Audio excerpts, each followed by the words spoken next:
Grand Dialogue. Sigi Kafoba.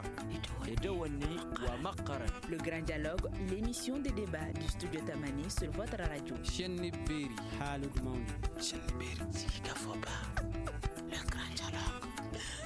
Studio Tamani lamɛnbagaw aw ni ɲɔgɔn kuma an ka bi Grand Dialogue thème bɛ min kan o ye ji sanuman o lasɔrɔli gɛlɛya min bɛ o la nɔgɔya bɛ se ka sɔrɔ o ko la cogo min na Mali la ko jateminɛw y'a jira k'a fɔ ko 100 sara la mɔgɔ minnu bɛ ji sanuman sɔrɔ o cayalen tɛ tɛmɛ 40 kan kunnafoni yɛrɛ sɛbɛntiyara cakɛda fɛ min ka baara ɲɛsinnen don jiko o sabatili ma jateminɛ kelen y'a jira k'a fɔ chômage kɔni o tɛ ka se ka jama labɔ ji la o de y'a to fasoden caman olu kɔni bɛ forajiw sen u yɛrɛ ye yala ni foraji caman nunu seni kɔlɔlɔ bɛ a la wa yali jamana ɲɛmɔgɔ olu bɛ tɔnɔ sɔrɔ ni foraji nunu seni na fasodenw fɛ wa studio Tamani kɔni bɛna sigi ka fɔba kɛ a kan bi o de la wele bilala Amidu Galoma ni ale bɛ baara kɛ cakɛda la min ka baara ɲɛsinnen don jiko ma ni o ye direction nationale de l'hydraulique ye ka fara ale kan Baba Anti Goita ale ye conseiller municipal ye Yoroso mairie la ale bɛ nɛgɛjuru sira la ka fara nunu bɛɛ kan Sumana Kulibali ale ka baara ɲɛsinnen don sigida o jateminɛli ma ni o ye environnementaliste tubabukan na ne yɛrɛ tɔgɔ Mariam Kulibali a y'aw bisimila an ka kɛnɛ kan. Le Grand Dialogue. An bɛ baro daminɛ ni Amidu Gallo ale min bɛ baara kɛ direction nationale de l'hydraulique la n'o ye cakɛda ye min ka baara ɲɛsinnen don jiko ma jateminɛw kɔnɔna na aw yɛrɛ fɛ yala bɛɛ bɛ ji sɔrɔ wa bɛɛ bɛ ji sanuman sɔrɔ an bɛ don min na ko bi yan. I ka nin ɲininkali diyara n ye yanni k'i jaabi n bɛ i ka auditeurs bɛɛ fo maa bi studio Tamani lamɛn n b'a bɛɛ fo ani minnu t'a lamɛn u kan ka fo ani cɛ wɛrɛ ye ani cɛ ka baara la ni kɔni ye nin question posé nin réponse ka nɔgɔ i y'a faamu wajibi bɛɛ de kan ka ji sɔrɔ ka min wajibi nka t'a la wa bon nka kɔni b'a la a ga ye mun ye ji sanuman sɔrɔli a tɛ taa musaka ba kɔ an bɛ ji sanuman sɔrɔ sira fila fɛ an ka ji baw bɛ yen n'an b'a f'olu ma tubabukan na ko eau de surface n'i ko k'i ka ji suma b'o la f'i k'olu traiter olu bɛ traiter ni musakabaw de ye f'i ka musakabaw de bɔ ka olu traiter pour que i ka se ka olu min i tɛ se k'olu ta ba la ten k'u min maintenant a sɔrɔli filanan an bɛ t'o ɲini dugukolo jukɔrɔ n'an b'a fɔ o ma ko eau souterraine o fana na f'an ka kɔlɔn de sen donc o kɔlɔn sen cogoya o n'an ka kɔlɔn an ka laada kɔlɔn senlaw sen cogoyaw tɛ kelen ye parce que an bɛ deli ka kɔlɔn minnu sen olu janya a tɛ tɛmɛ mètre 15 mètre 20 kan parce que o minɛnw de b'an bolo maintenant pour que ka an ka foraji ninnu sen a machine de b'a dama na machine ninnu musakabaw de don olu bɛ taa mètre joli la olu yɛrɛ yɔrɔ dɔw la a bɛ taa fo mètre 200 la yɔrɔ dɔw la parce que an bɛ an ka baara b'o kɔnɔna la an b'a lajɛ an bɛ ji forajiw sen yɔrɔ minnu la olu bɛɛ donnew b'an bolo o donnin ninnu an kɛn bɛ k'olu kɛrɛnkɛrɛnya yɔrɔ dɔw ma an b'a fɔ ko base de données donc misaliyala ni i mago bɛ kɔlɔnsen de fɛn na n'i sera an fɛ yen an b'olu de ta misali la pour que ka i bilasira donc wajibi bɛɛ kan ka ji sɔrɔ k'a min mais bɛɛ fana bɛ ji sɔrɔ k'a min n'i ye a lajɛ a bɛɛ bɛ taa musakako de la. Alors Sumana Kulibali e ye sigida jateminɛkɛla ye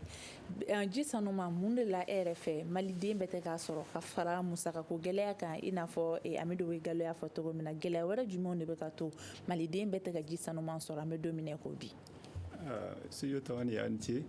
bɛ foli k'aw ye ka foli kɛ a lamɛnbagaw bɛɛ ye ka foli kɛ n co-débatteur ye Gallo ye a y'a fɔ cogo min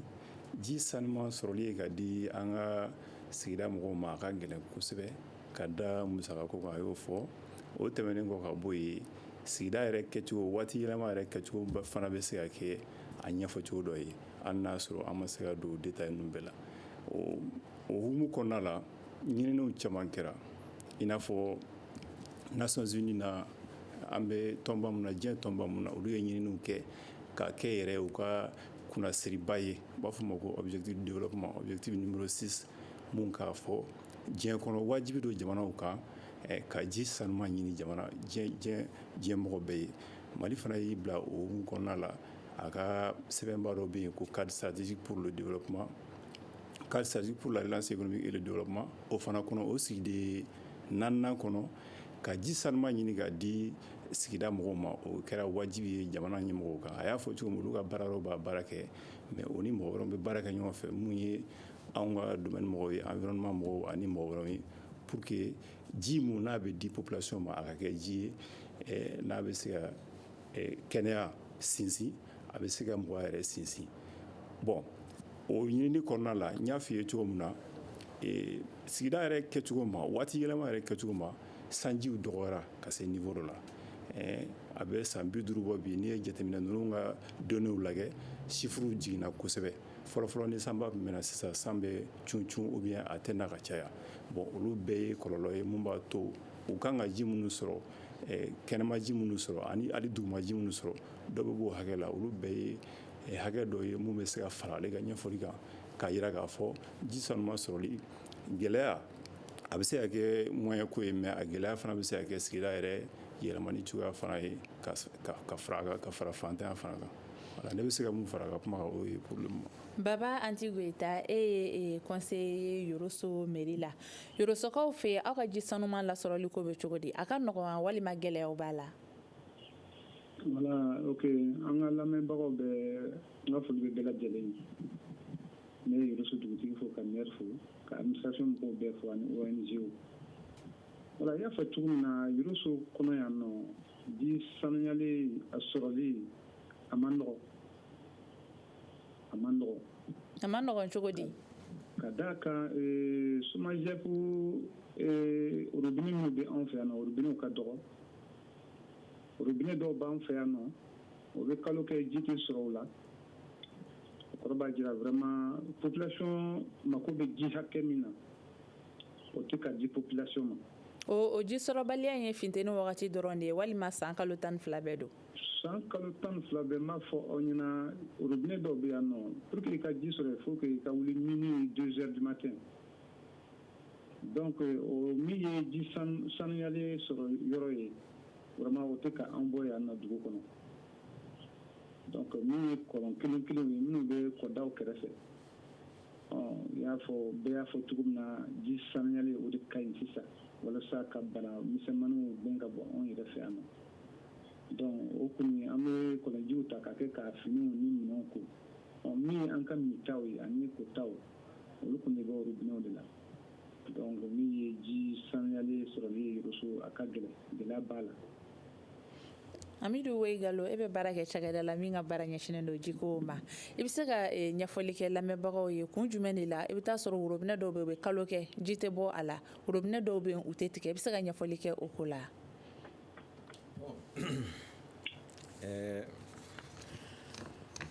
a bɛɛ ye an tɛna sigi kuma musakako kan mais n'i y'a jate minɛ Yorosoka mun tɛmɛna sisan a ye kuma mun fɔ i b'a dɔn ani an balimakɛ mun b'a ɲɛfɛ n'ale Sumana Kulubali ale fana ye mun fɔ parce que a da donna mulu la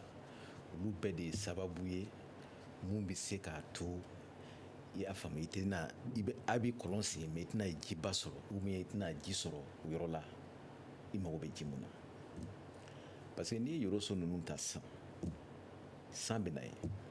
sanba de bɛ na fɛn na Sikaso jamana na mais olu ka dugukolo cogoya san bɛ na sanji mun bɛ taa fiɲɛ fɛ n'u b'a fɔ a ma tubabukan na ko évaporation o ka ca mun bɛ infiltrer parce que n'i ye donniw jate minɛ Mali yɛrɛ kɔnɔ yan n'i y'a bɛɛ Mali jate minɛ san hakɛ min bɛ na a bɛ se ka taa 400 milliards la miliyari 400 o miliyari 400 na mun bɛ taa fiɲɛ fɛ o ye à peu près 83%. o kɔrɔ 100 sara la o ji 87 fiɲɛ bɛ taga ni o bɛɛ wala n'u b'a fɔ a ma ko évaporation mun bɛ infiltrer o de ka dɔgɔ bamanankan na min bɛ jigin dugukolo jukɔrɔ o tɛ tɛmɛ 4% k'a tɛ 75% kan i y'a faamu maintenant mun bɛ tun yɔrɔ la mun ta k'an ka ba ninnu kɔnɔ o ye n'i ye ninnu fara ɲɔgɔn kan k'a bɔ a la c'est à peu près 13% comme ça o de bɛ taa ba ninnu kɔnɔ mais u t'a jira k'a fɔ ko Mali la yan k'an t'a fɔ ko potentialité b'an bolo quoi. C'est-à-dire on a des potentialités ba b'an bolo ci la parce que an yɛrɛ ka jateminɛ la dugukɔrɔ ji an yɛrɛ ka jateminɛ na an ye jateminɛ kɛ mun b'an bolo dugukɔrɔ jukɔrɔ a bɛ taa miliyari ba 200 ani miliyari 700 2700 milliards de mètres cubes de réserve. Et puis chaque année mun bɛ alimenter kura min bɛ k'a kan voilà kura min bɛ k'a kan c'est à peu près 66 milliards comme ça. mais o bɛɛ n'a ta ji sanuman tɛ ka labɔli kɛ. ji sanuman n'i y'a jateminɛ n b'a la k'o de f'i ɲɛna parce que a ti ɲɛ musakabaw kɔ sinon ale ye mun fɔ robinet ko la gouvernement ye société dɔ créer robinet ko yɛrɛ kama n'o ye Somapep Somajep ye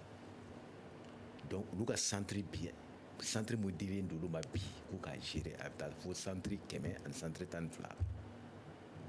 donc a tɔ bɛ ministère de l'énergie fɛn ninnu bolo quoi collectivité bolo sinon olu de o centre 100 ani centre 12 de b'u bolo donc olu bɛ jiw traité cogo min na ne y'o ɲɛf'i ɲɛna parce que ça dépend production bɛ kɛ cogo min na i n'a fɔ gɛlɛyaw bɛ diɲɛ kɔnɔ sisan i yɛrɛ b'a dɔn a fɔra ko pétrole dɛsɛ tɛ yen pétrole dɛsɛ bɛ yen ou bien gaz dɛsɛ bɛ yen o t'a la k'a fɔ ko directement i bɛ se ka taa robinet dayɛlɛ k'a fɛn o tɛ parce que e ye fɛn mun sigi e ko bon e ye pompe min sigi pompe tɛ tɛmɛ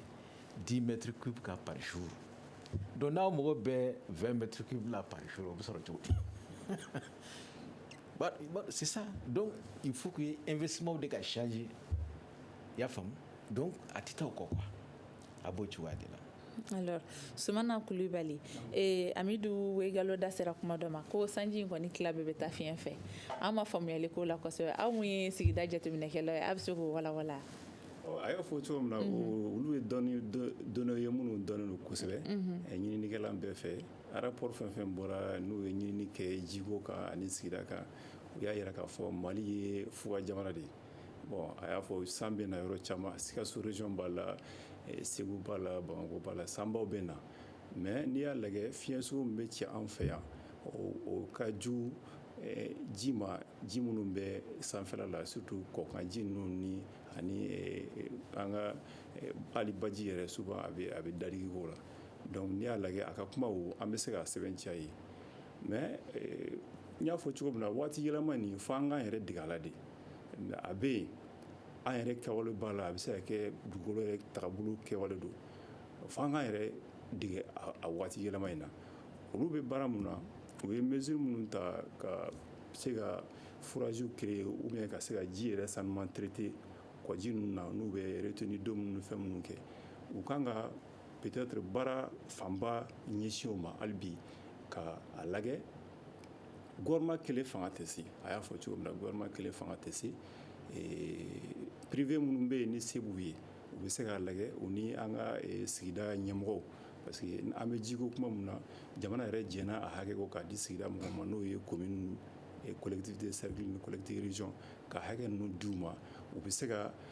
moyen ɲini u yɛrɛ ye u bɛ se ka fɛɛrɛ ɲini u yɛrɛ ye u bɛ se ka baarakɛɲɔgɔn i n'a fɔ direction nationale de l'hydraulique ninnu ni baarayɔrɔ ɲɔgɔn wɛrɛw ɲini u yɛrɛ ye mun b'a to u bɛ se ka nin baara ni mission ninnu accompli n'o ye ka ji sanuman ɲini k'a di a sɔrɔli ka gɛlɛn ka sababu kɛ an y'a fɔ cogo min na sɔrɔko b'a la waati yɛlɛma ko b'a la bon kungo da yɛrɛ tagabolo mécanisme b'a la o yɛrɛ kɛcogo a y'a fɔ cogo min na o bɛɛ b'a la nka ne kɔni hakili la hali bi dɔ bɛ se ka kɛ n'o ye ka privé impliqué dɔɔni ka tila ka collectivité fana bila u k'u ka baara kɛ parce que sariya de y'a fɔ an ka sariya dɔ bɛ yen ko la loi numéro 2017-051 portant code des collectivités o y'o hakɛ ta k'a di ni sigida mara ninnu ma u ka se ka nin baara ninnu kɛ c'est vrai a seba t'u ye nka n'u ye hakilijagabɔ kɛ i n'a fɔ papier minnu dilila ka sɛbɛn an ka ɲininikɛla ninnu fɛ ka tɛmɛ rapport caman kɛra UNICEF ye rapport dɔ kɛ ninnu yɛrɛ ye inventoire dɔ kɛ entre 2016 et 2020 an y'a rapport kalan données caman b'a kɔnɔ INSAT fana ye recherche caman kɛ enquête kɛ ka mɔgɔw ɲininka mun y'a to ji tɛ sɔrɔ mun de b'a to ji bɛ sɔrɔ mɔgɔw y'u hakililaw di o données ninnu bɛ o baara yɔrɔ ninnu bolo INSAT direction nationale de l'hydraulique ani ka fara ONG minnu ni projet minnu y'a baara kɛ Nations Unies mɔgɔw ka projet ye baaraw caman k'a kan n'an sera k'o donnaw fara ɲɔgɔn kan ka communes bila baara la ka cercle bila baara la ka région bila baara la a ka ca Ala fɛ an bɛ se ka bɔda sɔrɔ a la. Baba Anti Goita a yirala k'a fɔ ko ji dɔgɔya waati yɛlɛma kɔlɔlɔw bɛ a la an ye kibaruyaw sɔrɔ k'a fɔ aw fɛ Yoroso aw ka jibondo dɔ bɛ yen k'o jara i bɛ se ka ɲɛfɔli kɛ o jiko cogoya la Yoroso wa mun de nana ni aw ka jibɔyɔrɔ in o jali ye? Voilà, maintenant min ye o jali min ye an ka jibonto ye bon a bɛ se ka kɛ ji min bɛ dugu jukɔrɔ ni o kan ka yɛlɛ château la ka robinet servir i b'a sɔrɔ o de ma sen ka se a ji min kan ka population labɔ ji a ma sen ka se o ji de mais an ko ye kibaruya sɔrɔ k'a fɔ ko kɔ dɔ bɛ aw fɛ yen k'o kɔ yɛrɛ jara an bɛ don min na i n'a fɔ ko bi i b'o kunnafoni sɛbɛntiya? Voilà, mun sɛbɛntiya ne yɛrɛ sigilen bɛ a kɔ in kɛrɛfɛ tan donc a kɔ in jala. Mun y'a ja? Donc bon min y'a ja o ye ji tɛ ka jɔ kɔ kɔnɔ san min na ji bɛ boli ka na mais ji bɛ tɛmɛ o de y'a kɛ kɔ in jala. Nin y'a siɲɛ fɔlɔ ya? Nin t'a siɲɛ fɔlɔ ye mais n bɛ min fɔ a bɛ san 4 bɔ sisan waati dɔ la samiya ji dɔ tun bɛ na ka na ji dɔ sɔrɔ kɔ in kɔnɔ mais gereli fɛ ji tɛ k'o waati sɔrɔ bilen. Kɔ gerenna? Kɔ gerenna. Adamadenw fɛ ou bien a yɛrɛ ma? Bon an ka tiɲɛ fɔ anw adamadenw yɛrɛ an sen b'a la ka daminɛ kan manaw ɲamaw anw dɔw yɛrɛ bɛ na ɲama bɔn o kɛrɛfɛ ni san nana san bɛ o ɲamaw cɛ ka don o manaw cɛ ka don kɔ kɔnɔ wa ni ji ma na ni fanga ye min bɛ se ka o mana ninnu lataga ɲɛfɛ donc o bɛ to bɔgɔ la yen o ye dɔ ye ani an ka kungo kɔnɔna fana na min ye laburu ye tiɲɛ de don an tɛ se ka taa laburu kɔ an bɛ forow laburu o bɔgɔ caman fana de bɛ boli ka na dugu kɔnɔna na kɔ yan fan fɛ ka na kɔ feere o fɛn dama dama ninnu de kɛlen bɛ ka kɔ in gere anw fɛ yan nɔ bi. Amidu Weigalo yala a delila ka nin n'a ɲɔgɔnna kunnafoniw sɔrɔ k'a fɔ adamadenw yɛrɛ ka walew bɛ kɛ sababu ye ka ji sigiyɔrɔ caman geren wa? A bɛ misali dɔw dɔn a kan? Tiɲɛ don parce que yani i ka kuma de fɔ n bɛna réagi n tɔkelen e ka kuma kan ale kumana fɛn yɛlɛma kan kosɛbɛ n bɛ fɛ k'a ɲɛfɔ a ɲɛna pour que an bɛ se ka baara kɛ an ka ministère u ye en 2018 u ye étude dɔ kɛ a étude fɔlɔ de kɛra Mali la u b'a fɔ a ma ko impact du changement climatique sur les ressources en eau c'est-à-dire fɛn yɛlɛma waati yɛlɛma bɛ se ka jouer an yɛrɛ ka ressources en eau bɛɛ kan c'est-à-dire an ka ji k'a kɛ dugukɔrɔ ji ye o a kɛra sanfɛ ji ye o a kɛra sanji ye o a bɛ se ka a bɛ jouer a kan cogo jumɛn donc o recommandation b'an bolo o donniw b'an bolo donc an kɛn bɛ ka labɛnw bɛɛ sabati o senfɛ pour que an bɛ se ka baara kɛ cogo min na ji bɛ se ka sɔrɔ cogo min na parce que c'est vrai waati yɛlɛma bɛ yen mais il faut s'adapter k'a fɔ ko n'a kɛra ko non ko i tɛ se ka foyi k'a la ko tɛ e bɛ se ka solution dɔ réponse dɔ sɔrɔ a problème la maintenant sani ka réponse sɔrɔ f'i k'a dɔn waati yɛlɛmaw bɛ jouer a kan cogo min na i k'olu bɛɛ kunnafoni sɔrɔ donc n'i y'o sɔrɔ maintenant a ka nɔgɔ solution bɛ sɔn ka nɔgɔ i bolo o de y'a to an y'o étude kɛ n'i nana Yorosoka ka kɔ la bon n t'a dɔn ni kɔ in parce que kɔ in projet dɔ de la ka kɔ dɔ baara yen nɔ ne yɛrɛ taara lajɛ n t'a dɔn ni an ko bɛ kɔ kelen ma mais o kun ye ko Yakiso ou bien Yakiso pras olu de tun ye a baara kɛ anw yɛrɛ taara kɔn lajɛ mɛ anw ye kɔn min ye kɔn in ni san de nana ji bɛ to a kɔnɔ quoi i y'a faamu mɛ kɔn in dabɔlen tɛ ka ji mara san mun bɛ bɛɛ a dabɔlen don dɔrɔn waati kunkurun kɔnɔ bagan bɛ tɛmɛsira minnu bɛ parce que olu y'a kɛ u ka bagan tɛmɛsiraw de fɛ u ka bagan tɛmɛsira ninnu i b'a dɔn tilema ni waati u bɛ sirajan tɛmɛ ka sɔrɔ u tɛ ji sɔrɔ k'a min baganw tɛ fanga sɔrɔ i y'a faamu bagan caman bɛ sa donc o hukumu kɔnɔna de la o projet in de ye kɔn in aménagé maintenant tilema peut-être kalo 4 kalo 5 u bɛ se ka u tɛmɛsiraw bɛ se ka ji min o fɛn na quoi mais n t'a dɔn n'an ko bɛ kɔ kelen ma bon kɔ problème y'o ye parce que ni i bɛ taa sɔrɔ ni alimentation ye sanji dɔrɔn de ye a ka gɛlɛn mɔgɔ bɛ ji hakɛ mun n'a kɔnɔ k'i k'o sɔrɔ parce que kɔ dɔw i bɛ taa sɔrɔ kɔ fitinin dɔw b'olu alimenter i y'a faamu i bɛ taa sɔrɔ nɔrɔlen don ba dɔ la quelque part ni jiw nana ji bɛ n'a ka tɛmɛ ka olu alimenter ni ba in fara dɔrɔn o ji bɛ jigin ka tila ka n'olu alimenter mais nafa bɛ kɔ ninnu na sigida kɔnɔna na nafaba de b'a la a y'a fɔ cogo min na kɔ in yɛrɛ bɛ kɛ sababu ye olu ka ji ɲuman sɔrɔ parce que kɔ in bɛ kɛ sababu ye ka dugukɔrɔ ji alimenter kɔ in tɛ fu ye o nafaba de bɛ kɔ la kɔ bɛ n'a fɔ baraji kɔ ni baraji fɛn bɛɛ ye kelen parce que n'i ye ji ton i ye fɛn bɛɛ kɛ quoi i ye ji ton i bɛ se ka mini ji kɛ a bɛ se ka jardinage k'a la a bɛ se ka fɛn caman k'a la et puis a bɛ tubabuw b'a fɔ min ma ko microclimat a b'o créer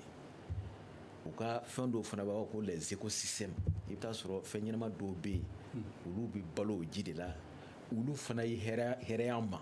parce que i bɛ taa sɔrɔ olu bɛ fɛn caman d'a ma an t'a ye quoi mais minnu ka kalan b'o sira la olu de bɛ se k'a ɲɛf'i ye bɛrɛbɛrɛ bon a y'a fɔ cogo min na n'i ye fɛn ta n'i ye waati yɛlɛma mun fɔ n'i ko k'ale ka a cause f'i ye n'i kun ye a question posé ale kun ale tun b'a répondre ka tɛmɛ ne kan parce que ale tun b'a fɔ cause anthropique n'u b'a fɔ ko an yɛrɛ ka kɛwalew o fana caman b'a la donc ale bɛ se ka faranfasiya même ka tɛmɛ ne kan Sumana Kulubali ko waati yɛlɛma kɔlɔlɔ adamadenw yɛrɛ ka waleya o bɛɛ nɔ bɛ se ka kɛ kɔ jali la wa effectivement a y'a fɔ cogo o b'a la jati ka adamadenw ni yɔrɔba de b'a la parce que an bɛ yiriw tigɛli mun kɛ ani an bɛ baaraba mun kɛ kungo kɔnɔna la a bɛ a to sigida yɛrɛ taabolo bɛ yɛlɛma a yɛrɛ bolo o de ani an bɛ fɛnjugu minnu fili ka taa fiɲɛ kɔnɔ fiɲɛ la mun bɛ kabanɔgɔw tiɲɛ a donnew ka ca donc n'an an bɛ bi bɛɛ kɛ an bɛ bi bɛɛ kɛ a kuma la an yɛrɛ ka baaraw an ye fɛn ɲinitɔ la an b'an yɛrɛ mago sa ka sababu kɛ an ka kɛwalew ye yiritigɛ b'a la bon ka usine minnu bɛ sigi jamana wɛrɛw kan bon anw fɛ yan caman tɛ mais jamana wɛrɛw kan u bɛ gazi minnu fili ka taa sanfɛ a bɛ kabanɔgɔw tiɲɛ a kɔlɔlɔ an bɛ dɔ sɔrɔ a la yan o fana kɔfɛ baara wɛrɛw bɛ yen n'an bɛ minnu kɛ fana minnu transport ani ka fara hali dugu bɛ ka walankatali min kɛ mɔgɔw bɛ caya yɔrɔ la donc olu bɛɛ ye pression ye ressources kan mun b'a to waati ou bien kungoda yɛrɛ kan k'a yɛrɛ sɔrɔ cogo o cogo a t'a yɛrɛ sɔrɔ adamadenw bolo donc finalement a y'a fɔ cogo min dysfonction bɛ mina a taabolo la et finalement a conséquence bɛ kɛ ni sanji cuncu ninnu ye bon ni sanji cuncunna wajibi ji bɛ dɔgɔya o y'a kɔlɔlɔ dɔ ye kɔlɔlɔ caman b'a la nka cɛkɔrɔba ye cɛ mun mana yɔrɔ sɔrɔ a ye mun fɔ fo population k'a faamuya de k'a fɔ ko kɔ suguya damadamaw de don kɔ dɔw bɛ yen a bɛ se ka kɛ u bɛ mɛn u bɛ kalo 12 kɛ kɔ dɔw bɛ yen u tɛ tɛmɛ kalo 3 kan maintenant an yɛrɛ de ka baaraw la population yɛrɛ ka taabolo kɔrɔlenw na u tun bɛ kɔ ninnu dɔw labɛn cogo dɔ la i n'a fɔ ka kɔnɔbɔ a y'a fɔ cogo min na ONG ninnu projet ninnu b'o kɛ ou bien yɛrɛ ka baraji fitinin dɔ k'a la ni ji nana cogo dɔ la ji ka se ka tɔn ka ɲa ka kɔnɔna dilan ka ɲa ni ji bɛ kalo 3 kɛ a ka se ka au moins kalo 4 kalo 5 kɛ pour que a ka se ka mɔgɔw mago ɲɛ o waati kunkurun kɔnɔ yanni samiyaji ka bin donc f'u k'o faamuya k'a fɔ o kɔ sugu bɛ yen mun ni kɔ dɔ ninnu tɛ kelen ye mun bɛ se ka kalo 12 kɛ kɔ min bɛ se ka kalo 12 kɔni kɛ o kɔni na hali o la ni évaporation a y'a fɔ cogo min ji min bɛ taa fiɲɛ fɛ n'o bɔra la cogo o cogo a bɛ se ka population nafa cogo dɔ la hali o la an minnu b'an yɛrɛ mago ɲɛ o kɔji la f'an ka kɛ ni dan dɔ de ye k'a fɔ ko bɔn mɛ mago ɲɛ ji la a tɔ bɛ yen a tɔ kan ka to yen mɔgɔ wɛrɛw ye a tɔ kan ka to yen sini o bɛɛ ye taabolo ye minnu ni an population yɛrɛ kan k'o sɔrɔ yaasa nin fɛn ninnu kan ka lakana sinikɛnɛ ma mɔgɔ wɛrɛ min an kɔfɛ olu ka se k'u mago ɲɛ a kɔ ninnu na n bɛ se ka mun fara ka fɛn kan o la. Baba Anti Goita, kɔ in gerennen aw fɛ yen a kɛra kɔlɔlɔ jumɛn de ye sigidala mɔgɔw ma yala a y'a degun sɔrɔ wa? Voilà, bon ani ne se kɔfɛ dɔ bɛna fɔ Wayidele y'a fɔ cogo min na k'ale dila ka na réseau ka na kɔ dɔ labɛn. Bon o ye Yakilisi de ye Yakilisi ni réseau cɛ a bɛ taa kilomètre 20 bon an tɛ kɔ kelen na donc réseau kɔnɔ yan nɔ o min bɛ yan nɔ a ji yɛrɛ jɔla a ma bɛn mois de mars de la peut-être k'a fɔ k'a bɛ san kuru bɛɛ kɛ mais ni samiya donna ka ban fo ka taa se mois de mars ma an bɛ ji sɔrɔ ka an mako ɲɛ maintenant sigida kɔnɔ yan nɔ minnu bɛ kɔdawolo la Wayidele y'a fɔ ni ji sigila kɔ la o bɛ kɛ sababu ye kɔlɔn minnu bɛɛ bɛ kɔ in kɛrɛfɛ bɛɛ bɛ ji sɔrɔ bon hali bi an bɛ yɔrɔ min na o kɔlɔn ninnu bɛɛ ni ji ye mais kɔlɔlɔ kɔni a bɛ ka digi dugu kɔnɔna mɔgɔw tɔ ma parce que ka ji to kɔ la kɔlɔn minnu bɛ dugu kɔnɔ o tun bɛ ji sɔrɔ mais ji jala donc o problème bɛ yen a kɔlɔlɔ kɔni bɛ anw fɛ yan nɔ bagan minnu tun bɛ na mini kɛ kɔlɔn na sisan anw ni baganw bɛɛ jɛlen bɛ o kelen kelen minnu bɛ jiw di dugu kɔnɔ ani a ye forage dɔw fɔ privé dɔw bɛ yen dɔw ye forage dɔw fi olu yɛrɛ kɛra sababu ye ka jiko nɔgɔya dɔɔnin dugu kɔnɔ o gerenni kɔni a kɔlɔlɔ bɛ dugu kan yan.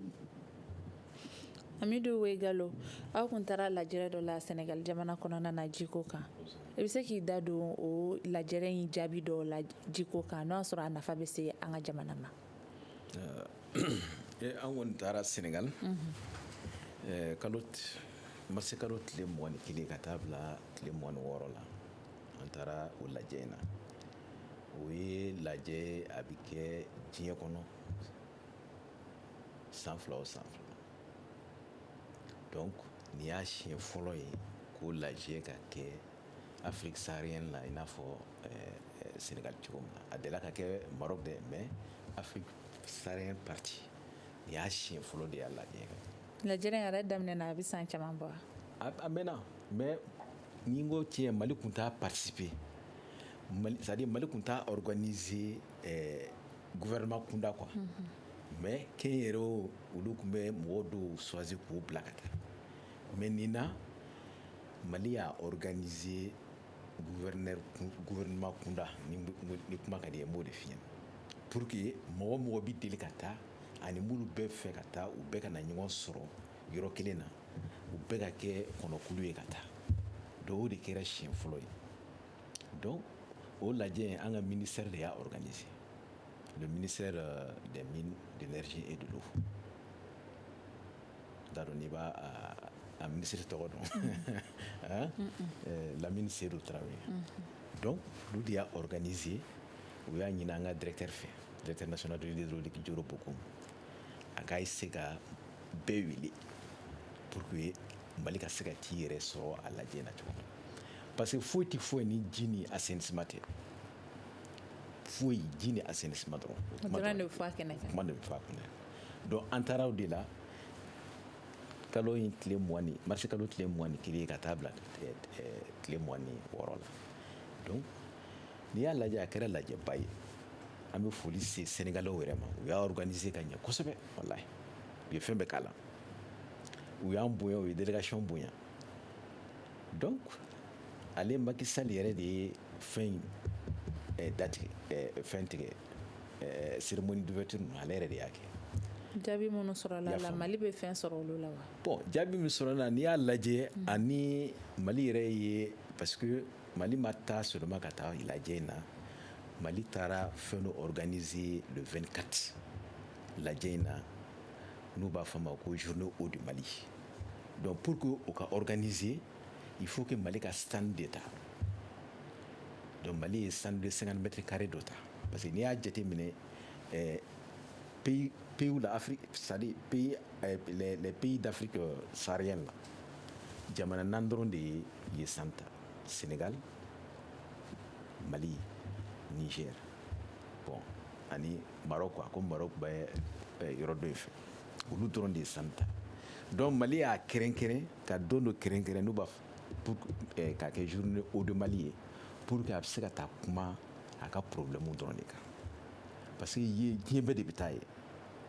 banque ɲɛnamaw bɛɛ bɛ yen, banque mondiale ni fɛn ninnu o bɛɛ de bɛ yen. Et puis encore, o journée kelen na Mali tun kan ka table ronde organiser. Projet belebeleba dɔ bɛ yan nɔ Bamakɔ yan n'u b'a fɔ a ma ko projet Kabala. I b'a dɔn olu bɛ se ka ji mètre cube min di tile kɔnɔ a bɛ taa fo mètre cube 100,000 ani 130,000 dɔɔni 130,000 mètres cubes. Maintenant pour que o projet l'atteint en échelle, c'est-à-dire en deuxième phase, donc il faut que u ka table ronde de organiser ka se ka barre de fonds ninnu sama u kana o financer. Donc an y'o don fana choisir pour que k'o table ronde kɛ. Et o table ronde nana banque caman tun bɛ yen, banque mondiale caman tun bɛ yen, o caman ye kumaw fɔ, o caman ye promesses di. I y'a faamu. Donc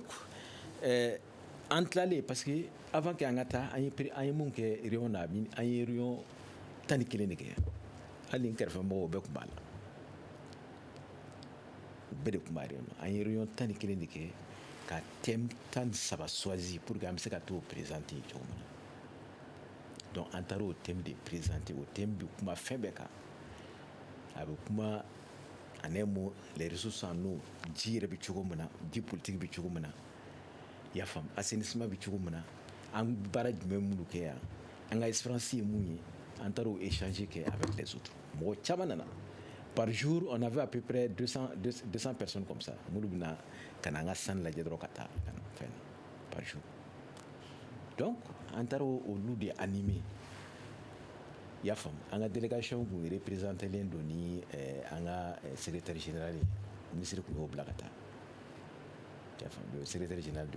du truc là. Donc Soumana Coulibaly, an bɛ kuma d'ale ma, n bɛ segin ka na e fan fɛ kɔfɛ. Soumana Coulibaly, lajɛrɛ caman bɛ kɛ jiko kan, lajɛrɛ caman bɛ kɛ sigida lakana kan. E fɛ lajɛrɛ ninnu nafa ka bon wa? U bɛ jaabi di yan? A nafa ka bon kosɛbɛ, i ka o ɲininkali ɲɛna, sabu hali anw yɛrɛ fɛ Mali la journée mondiale de l'eau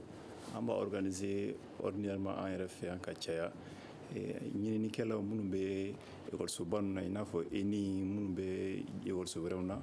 an bɛ journée mondiale organiser, a bɛ kɛ sababu ye papier bɛ bɔ ka taasira yira minnu kan ka décision ta, ɲɛmɔgɔw kan ka taabolo yira u la k'a fɔ bon n'a nin kɛra nin bɛ se ka kɛ sababu ye jiko problème min bɛ Mali la dɔ bɛ bɔ a la. A ye projet Kabala min fɔ, ne hakili b'a la depuis k'anw to école la 2002 yɔrɔ ninnu na, an ka professeur dɔw ye nin kuma min fɔ ka fɛɛrɛw yira jamana na. Je crois que table ronde ninnu bɛ kɛ, u bɔra mun na sisan Dakar, recommandation minnu kɛra a bɛ se ka kɛ a tɛ se ka waleya sisan, mais don nataw la i n'a fɔ an ka jamana papier ba minnu b'a fɔ, n y'a fɔ n delila k'a f'i ye, n y'a fɔ n ka kuma na cogo min na, CRED, le cadre pour la relance économique et le développement durable, n'o y'an ka sɛbɛnsunba ye, olu ni an bɛ baara kɛ ni sɛbɛnsun min ye, o kɔnɔna na hakilila min b'a la u taara n'o thème ninnu de ye ka t'u développer. N'u sera ka projet la mobiliser ka na, a bɛ kɛ sababu ye an ye gɛlɛya fɛn fɛn fɔ jiko la, hali réseaukaw ka kɔko in a bɛ se ka kɛ sababu ye partenaires bɛ sɔrɔ mun bɛ se ka kɔ in labaara ka ɲa, hali ni ji ma se ka mɛn kosɛbɛ a bɛ se ka u mago ɲa. Donc ne kɔni fɛ rencontre ninnu nafaba de b'a la, mais a problème ye mun ye il faut que an ɲɛmɔgɔ ou bien an minnu bɛ population ou bien an minnu bɛ sigida ɲɛmɔgɔ jamana ɲɛmɔgɔ la f'an ka baara kɛ n'a ye de. Ni recommandation nana comme an b'a fɔ cogo min na il faut pas que an k'u bila tiroir kɔnɔ, an k'u intégrer an ka voilà programme d'activité la ka activité kɛ n'a ye, a bɛ kɛ sababu ye degun caman bɛ yen a bɛ wuli ka bɔ yen. Ne kɔni fɛ nafaba de b'a la, hali u nanen kɔfɛ n'u bɛ se ka faire journée dɔ ou bien semaine dɔ organiser, semaine porte ouverte dɔ organiser u ka niveau la ka restitution kɛ ani service bɛɛ ma se ka taa au moins Bamako, maire minnu bɛ yan, collectivité minnu bɛ yan u k'a dɔn k'a fɔ jamana ɲɛmɔgɔ décideur baw ye engagement ta ka taa nin fɛnba in participer ka a conclusion f'u ye a bɛ se ka kɛ sababu ye peut-être élu dɔ bɛ yen ale tɛ nafa dɔn a la mais ni jamana ɲɛmɔgɔ yɛrɛ y'a ko a kuma ta k'a ɲɛsin u ma u bɛ se ka ko ta ni sɛbɛn ye ne kɔni fɛ ne b'o suggérer quoi a ka se ka journée porte ouverte dɔ kɛ ne serait-ce qu'une ou bien deux bon 1 ou 2 ou 3 jours pour que au moins Bamakɔ élus locaux ninnu bɛ se ka na ni a ka partenaire wɛrɛ minnu bɛ yen u ka se ka na ka conclusion partager avec vous. Voilà. Baba Anti Goita e conseiller communal ye Yorosokaw fɛ e fɛ sisan jamana ɲɛmɔgɔ kan ka mun de kɛ Yorosokaw ye cogo min na a ka jiko o bɛ se ka nɔgɔya. Voilà, ni ce o ɲininkali la an ka cɛ fɔ Yoroso yɛrɛ vraiment an sɛgɛnna jiko la donc jamana ɲɛmɔgɔ kan ka min kɛ anw ye ni ye baraji ye ka barajiw jɔ an ka kɔɔ la min bɛ se ka ji lasago walasa anw adamadenw ani baganw ka se ka anw mako ɲɛ a la ni ji jɔla a bɛ waati dɔ sɔrɔ ji bɛ taa kɔlɔn na donc vraiment gouvernement kan ka lajɛ ani ka foragew dɔw bila dugu kɔnɔ walima ka robinet minnu bɛ surtout anw fɛ yan nɔ a robinetw ka dɔgɔ u ka dɔgɔ bon caman bɛ robinet ɲini na mais an tɛ ka sɔrɔ donc mais min ye nafaba belebele ye ka sin ka barajiw kɛ anw fɛ an ka kɔɔ la walasa ji ka to ka jɔ anw fɛ an ka baganw kama anw yɛrɛ ka dɔ sɔrɔ a la parce que an ka baganw o bɛɛ bɛ taa sisan Burukina yan fan fɛ parce que olu fɛ ji dɔw bɛ yen ani fana lait dɔw bɛ yen o bɛ ji sɔrɔ ani bin sɔrɔ yɔrɔ min na anw fɛ yan hali ni bin bɛ sɔrɔ ni ji tɛ yen ala tɛ yen donc gouvernement kan ka lajɛ ka miiri Yoroso cercle la jiko la ka anw dɛmɛ o yɔrɔnin fan fɛ. Aw minnu ye sigida ɲɛmɔgɔ ye aw ye wulikajɔ dɔ kɛ a ko la yala aw sera ɲɛmɔgɔw ma a ka jiko la. Voilà bon an sera ɲɛmɔgɔw ma parce que ni ko jiko gɛlɛya bɛ anw fɛ yan nɔ Yoroso dugu kɔnɔna dɔrɔn tɛ o Yoroso mara bɛɛ de don bon bi bi in na mairie mɔgɔw u ye wulikajɔ dɔ kɛ o ni entreprise mɔgɔ dɔw jiko gɛlɛya bɛ yɔrɔ minnu na particulier dɔw ye robinet ninnu ani mairie ni projet dɔw ni ɲɔgɔn cɛ peut-être dɔ bɔ a sɔngɔ na a wari fana bɛ fara san 2 cɛ bon o kun bɛ dugu caman na bi bi in o kɛra sababu ye ka dugu dɔw ka jiko nɔgɔya pour dire que dugu dɔ filɛ nin ye anw kɛrɛfɛ a 5 km de Yoroso directement kun ne yɛrɛ dɔ la ye n'an ɲininka mais population yɛrɛ de bɛ k'a fɔ tiɲɛna ko olu ka baganw yɛrɛ bɛɛ bɔ la kuma tɛ olu yɛrɛ ma ji tɛ yen donc fɛn min vraiment a ka gɛlɛn kosɛbɛ donc k'a lajɛ ne kun bɛ ka foragew ɲini minnu bɛ se a kɔrɔ yala a se tɛ bɛɛ ye donc ne ka dɛmɛ ye min ye ka projet ɲini ka na. Amidou Gallo e bɛ baara kɛ direction nationale de l'hydraulique la baro kɔnɔna na taa ni ka segin bɛ ka kɛ kosɛbɛ forage ko in kan e fɛ waati kuntagalajan in kɔnɔ forage ko in bɛna kɛ sababu ye ka jiko sabati anw fɛ yan sabula cakɛdaw b'a sen se bɛ mɔgɔ minnu ye olu b'a sen ka so jiw tɛ ɲɔgɔn sama wa kɔlɔlɔ t'a la wa.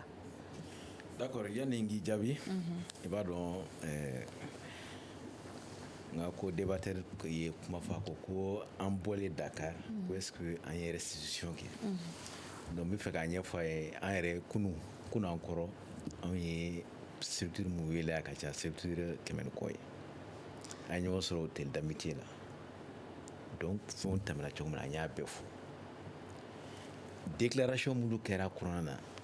mun kɛra colloque yɛrɛ fɛn kɔnɔna na au niveau de Sénégal c'est-à-dire monde yɛrɛ déclaration mun ta déclaration 5 de ta n'i y'o déclaration 5 lajɛ o n'anw ka recommandation ninnu u bɛɛ bɛ taa ɲɔgɔn na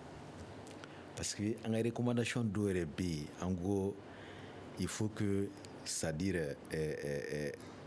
il faut encourager l'État à aller vers l'intégration du droit à l'eau dans la nouvelle constitution c'est-à-dire k'a sɛbɛn nouvelle constitution yɛrɛ la c'est-à-dire bɛɛ ka kan ni ji de donc ça a été nos recommandations bon n'i ye déclaration ninnu lajɛ c'est pareil aussi, mais où seulement garantir le droit à l'eau, à l'assainissement pour tous. Donc nous sommes allés même au-delà. On a fait sans fait. Il faut garantir, il faut inscrire ça dans la Constitution, le droit à l'eau. Donc ça veut dire qu'on a fait, on a bien prévoir, on a fait la restitution. Alors le service parce que la restitution est quand faut abolir encore fait temena et ani moye formule échanger mulu kan ñonté any kuna fonu mulu da am mulu ke jigo barala ni lu mulu ke lu fara mi bara mulu kala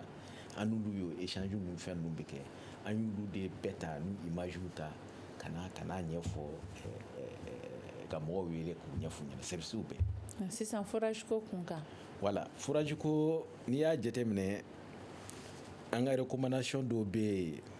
en gros il faut encourager les acteurs à adopter l'approche GIR. Parce que ami fin là ni na forage GIR to kana okoro fin jikoyi fin dugukolo koyi fin kungoyi n'a bi bara a kanga bɛɛ ka don a la a kanga bara in kanga kɛ bɛɛ ka tunɔni c'est-à-dire bɛɛ k'i ka tunɔni sɔrɔ a la a kanga kɛ protection ni fɛn min kɔnɔna la an b'a fɔ de ma ko la gestion intégrée des ressources o ye nouvelle fɛn kura ye diɲɛ yɛrɛ sigilen don mun ka bi na parce que an y'a jate minɛ an bɛ ji mun min n'u b'a fɔ a ma ko eau douce a b'a la ka dɔgɔya bɛɛ b'a dɔn a b'a la ka dɔgɔya bien vrai que an kɔni Mali la yan alhamdulilayi ba saba b'an bolo yan ba fɔlɔ n'o ye ba Joliba ye ani Sénégal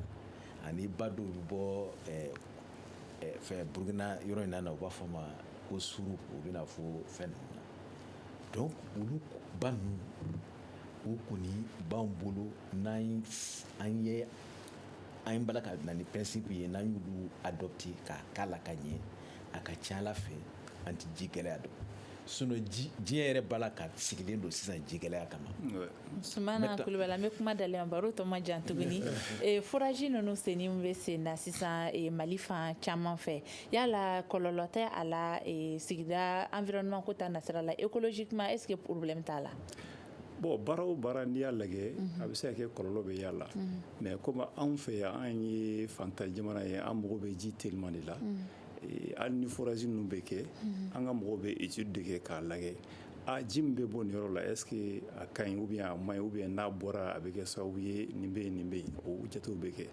n b'a bisigi k'a miiri k'a fɔ forage fɛn bɛ ka dilan ninnu ka mɔgɔ fɛ o a kɛra projet yɔrɔ ye o a kɛra programme d'urgence ye parce que président minnu tɛmɛna olu ye programme d'urgence kɛ ka forage sen yɔrɔ caman na hali mun bɛ yen sa ale fana bɛ ka programme d'urgence kɛ n b'a jigiya k'a fɔ ninnu ka baarakɛlaw bɛ k'u accompagner an ka mɔgɔw fana bɛ yen k'a jateminɛ n'a bɛ sigi ni forage bɛ sigi k'a kɔlɔlɔw ni a nafa bɛɛ bɔ ɲɔgɔn na yaasa forage ninnu bɛ se ka kɛ nafa ye an ka population ma ne kɔni fɛ a tɛ sigi kunfɛ n'a ma ɲɛ k'a bɛ sigi jateminɛ de bɛ kɛ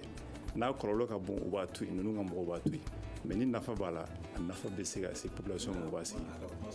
minute kelen baro banna ka ban. c'est-à-dire ne kumana ka na ni jiri ye pour que ne fɛ tun b'a f'i ɲɛna n ko jiri pour que ka jiri kɛwaleya police de l'eau création o fana de b'a lawaleya an bɛ fɛ k'olu bɛɛ de sigi ɲɔgɔn kan donc n'u sigila ɲɔgɔn kan e b'a la ka mun fɔ sisan ka forage k'i kun fɛ fɛn na o bɛɛ bɛ bɔ yen parce que an bɛ fɛ ka assainir donc o tɛ se ka assainir tant que n'i ma na ni sɛbɛn ba ninnu bɛɛ ye parce que komi tan t'an bolo sinon n bɛ fɛ ka a kuncɛyɔrɔ la aw ni ce weleli jaabili la an ka bi grand dialogue thème tun bɛ tali kɛ min kan o ye ji sanuman lasɔrɔli an ka jamana kɔnɔ gɛlɛya min bɛ o la wele kun bilalen don Amidou Wegalo ma ale ye chef de division aménagement et hydraulique ye direction nationale de l'hydraulique la ka fara ale kan Baba Anti Goyita ale conseiller communal ye Yoroso mairie la ale tun bɛ nɛgɛjuru sira la Sumana Kulibali ale ye sigida jateminɛkɛla n'an k'o ma ko environnementaliste ne yɛrɛ Mariam Kulibali ye aw ni ce a ka lamɛnko ɲuman na débat in ye ale sigira sen kan Mamadu Touré fɛ nɛgɛ karafe o tun bɛ Numu Jire bolo ale ni Salim Jowara aw ni ce aw k'an bɛn wagati wɛrɛ. Le Grand Dialogue. Sigi Kafoba. Edouani wa Makaran. Le Grand Dialogue, l'émission de débat du studio Tamani sur votre radio. Chenni Beri. Halud Mauni. Chenni Beri. Sigi Kafoba. Le Grand Dialogue.